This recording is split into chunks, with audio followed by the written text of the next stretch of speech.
তো গাইস, দেবদার মুভি রঘু ডাকাত তার 28 দিন কমপ্লিট করে ফেললো এবং ডে 28-এ এসে এই মুভিটা কত টাকা বক্স অফিস কালেকশন করলো সেটাই বলবো আজকের এই ভিডিওতে।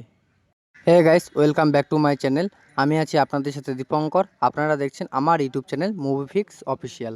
তো গাইস, ভিডিওটা অনেকটা ইন্টারেস্টিং হতে চলেছে, তাই রিকোয়েস্ট করব ভিডিওটা ফার্স্ট থেকে নিয়ে লাস্ট পর্যন্ত অবশ্যই দেখবেন এবং ভিডিওটি যদি ভালো লেগে থাকে তো অবশ্যই একটা লাইক এবং চ্যানেলটিকে সাবস্ক্রাইব করে পাশে থাকুন। তো চলুন শুরু করা যাক। তো গাইস, আপনারা সবাই জানেন যে দেবদার মুভি রঘু ডাকাত একটা ষড়যন্ত্রের শিকার হয়েছিল। তারপরেও যে মুভিটা একটা বক্স অফিস কালেকশন করছে, অবশ্যই একটা প্রশংসা করা উচিত। তারপরেও অনেকে ধারণা করছে যদি বাংলা সিনেমাকে একটা উচ্চতায় নিয়ে যেতে পারে সেটা একমাত্র দেবদাই পারবে। কারণ দেবদা একের পর এক নতুন ধারার ছবি করে পুরোপুরি বাংলার মার্কেটটাকে চমকে দিচ্ছে। কারণ আমরা খাদান দেখলাম, খাদানের পরে ধূমকেতু, ধূমকেতুর পরে রঘু ডাকাত, তিনটিই কিন্তু ভিন্ন ধারার ছবি ছিল। যাই হোক, আর বেশি কিছু বলবো না। এখন কথা হচ্ছে দেবদার মুভি রঘু ডাকাত তার অলরেডি 28টা দিন কমপ্লিট করে ফেলেছে। তো ডে 28-এ এসে এই মুভিটা কত টাকা বক্স অফিস কালেকশন করেছে।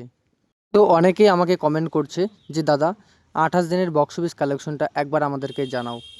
তো গাইস, আমি যেসব নিউজ থেকে খবরগুলো নেই এবং তোমাদেরকে যেসব নিউজ থেকে নিয়ে খবরগুলো নিয়ে তোমাদেরকে যে আপডেটগুলো দেই, সেই জায়গাগুলো থেকে আমি খবর পেয়েছি এবং নিউজ পেয়েছি এই মুভিটা তার ডে 28-এ এসে 6 লক্ষ টাকার মতো কালেকশন করেছে এবং এই মুভিটা টোটাল বক্স অফিস কালেকশন করেছে 16,06,00,000-এর মতো।